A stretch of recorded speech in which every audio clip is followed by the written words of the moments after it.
Aujourd'hui, nous sommes donc à Quettreville pour deux événements, l'inauguration de deux usines et aussi fêter les 10 ans du SDO, donc, qui a été créé en 2012 à l'initiative de Michel Toury, le président fondateur, puisque ça répondait vraiment à un besoin de structurer le département sur deux aspects, donc la ressource en eau et la sécurisation.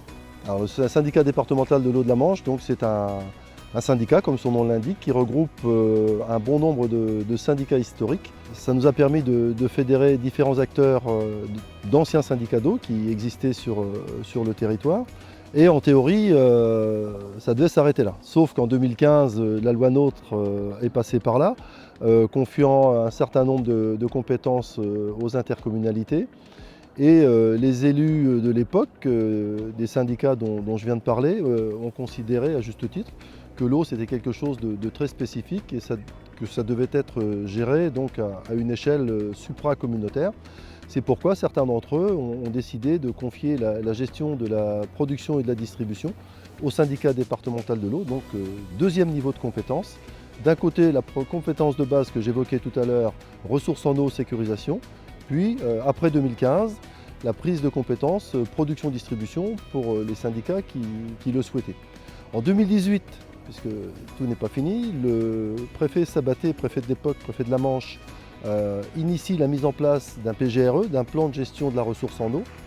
Il en confie la responsabilité au SDO pour le volet eau potable et à la Chambre d'agriculture pour le volet agricole.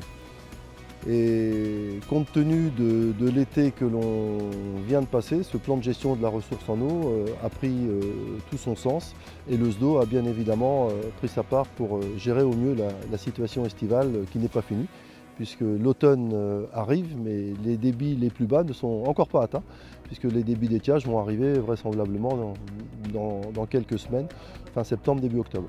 Alors le SDO demain, donc des évolutions, puisque j'ai pris plusieurs dates tout à l'heure.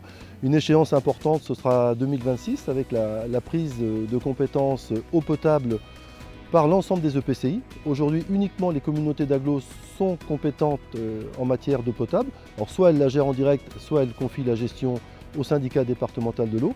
Et à partir de 2026, ce sont l'ensemble des EPCI du département de la Manche qui auront cette compétence et qui feront le choix soit de l'exercer en direct, soit d'en confier la compétence au SDO. Donc ça, c'est un élément important.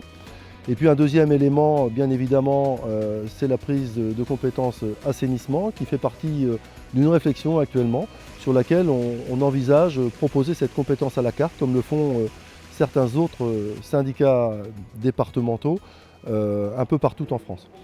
Et l'enjeu essentiel et principal des décennies à venir, ou de la décennie à venir, puisqu'on fête les 10 ans, donc on va se projeter à 10 ans, bien évidemment, c'est la ressource en eau. On est en train d'inaugurer nos nouvelles usines de production d'eau potable, à la fois l'usine où on est aujourd'hui, l'usine de Quettreville-sur-Sienne, mais également l'usine un petit peu en amont de celle-ci, l'usine de Vers. Les usines existantes étaient des usines d'ancienne génération, qui n'étaient pas forcément compatibles avec les nouvelles unités de production qui étaient tout le long des conduites déjà construites. Et la réflexion qui nous est venue, c'est de se dire nos usines sont amorties, on réfléchit sérieusement à la rénovation ou la reconstruction de nouvelles usines. Et le dénominateur commun, c'était de se dire c'est beaucoup plus vertueux de construire des usines de nouvelle génération. Ils seront compatibles avec les autres usines qui sont sur notre feeder principal, donc qui va de Mortain à Quettreville-sur-Sienne, dont environ 80 km. Ça nous a permis de mettre donc 7 usines en interconnexion qui peuvent s'échanger de l'eau de même nature, de même qualité, sans pour autant que le consommateur ne puisse s'en apercevoir. C'était ça l'idée fondamentale. Les deux usines qu'on inaugure aujourd'hui sont sur la rivière La Sienne. L'usine de Vers, elle a aussi une connexion sur un cours d'eau qu'on appelle les Roux, ce qui nous permet entre autres d'avoir deux unités à 8 km les unes des autres, d'avoir une vraie complémentarité pour faire face à la problématique estivale avec l'afflux de population. À bientôt sur tvie.tv.